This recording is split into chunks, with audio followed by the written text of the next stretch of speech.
Hello children, today we are going to start the chapter number 13, food preservation part, which is starting from the page number 80. We'll see what is meant by this food preservation. The process of making food stay long by artificially controlling the factors affecting food spoilage. So what is meant by children?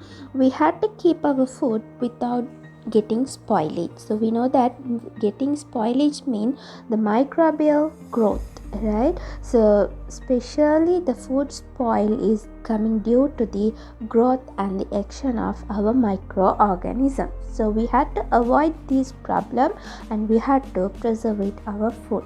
So today we are going to see what are the methods and how can we prevent these foods, and also with the importance of this food preservation. Let's go inside of our chapter. As the first step, we'll see what is the importance of our food preservation. So see the first point, children. It helps to increase the food supply during the shortage period. That means in a short period of time, we can prepare our food and we can keep it for a long period of time.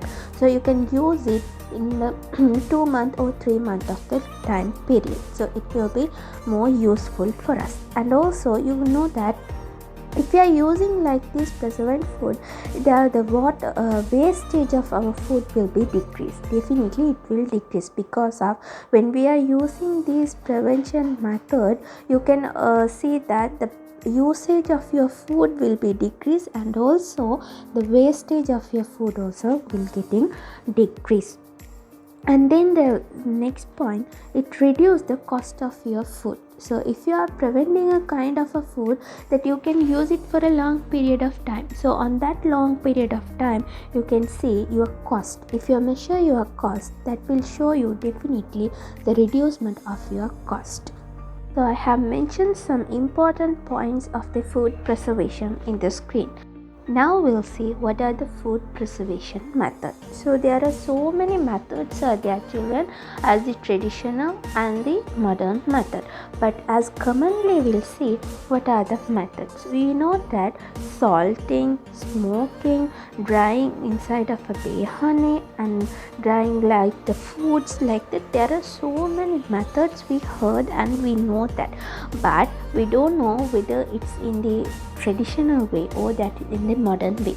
But we all familiar to do the food preservation as freezing, right? Freezing means that we are keeping all the kinds of food inside of the fridge, right? So the fridge, it will consume a proper temperature according to your vegetable and food. So you can use the vegetables or other kinds of food for a long period of time when you are keeping those things in the fridge. So we call this method as the freezing. Now we'll divide all these methods according to traditional and the modern, right? So drying, smoking, cooling, salting, baking and canning, those are the traditional method, and the modern method is the freezing part. So in this freezing, we can divide as the two types of freezing, children. One is normal freezing and the second one is deep freezing. Normal freezing means just it at the 4 degrees Celsius, and deep freezing means it is in the minus charge as the minus 18 degrees Celsius. So your temperature will be very low in that deep freezing. So mostly that we are keeping ice creams and then fish, meat, so those things will be preserved under the deep freezer. But all the other things such as the vegetable, fruits, drinks and etc., all this will be in our freezing part as the down part of our fridge. Okay, so these are the two methods of our food preservation. Now we'll go for the preservatives part, right? So food preservatives mean, children, it is telling about the food additive. We'll see what is the meaning of these additives.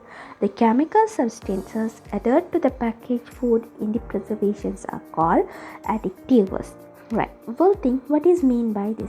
Have you ever seen there is a pack inside of the jumbo peanut as a silica gels, and then the salty taste inside of that jumbo peanut, and also the coloring of any other food. So all these coloring chemicals are called as the additives. So we are using these additives to produce the color or to produce the flavors and use the thickness of our food.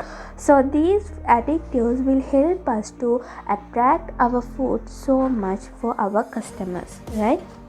Inside of that you can see they have mentioned some numbers, E numbers, right? E numbers mean that is the European Union numbers. They have given the numbers for some these of chemical substances.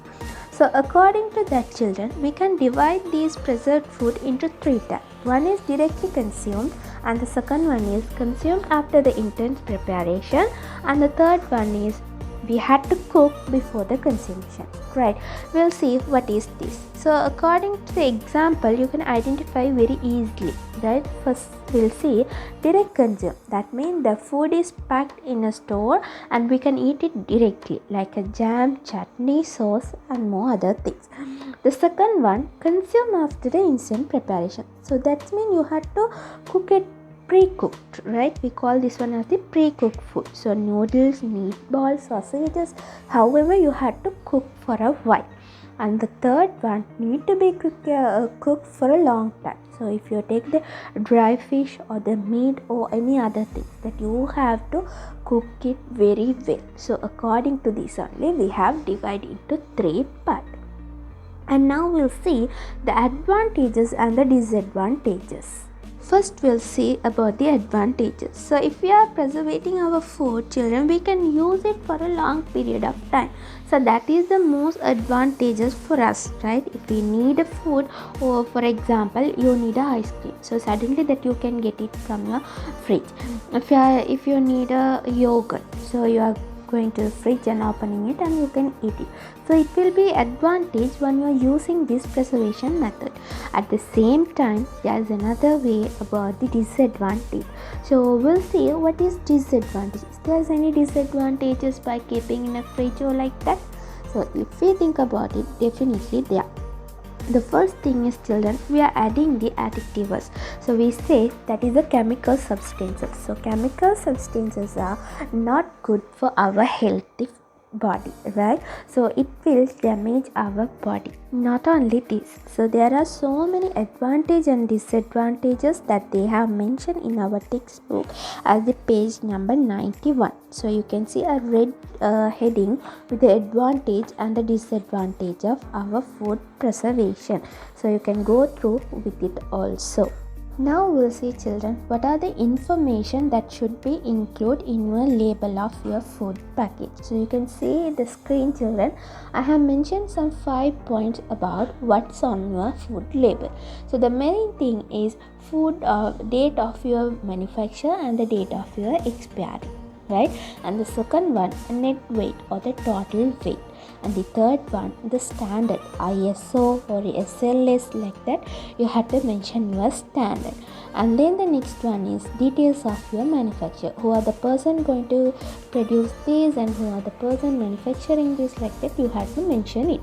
For example, Munchie or Maliban or Crystal, like that you have to say. And the fifth one is, children, environmental friendly. So you have to mention whether it's recyclable or not used for environment, like that you have to mention whether it's friendly or not friendly to the environment. So these are the main 5 things that you have to mention when you are preparing a packed food, right?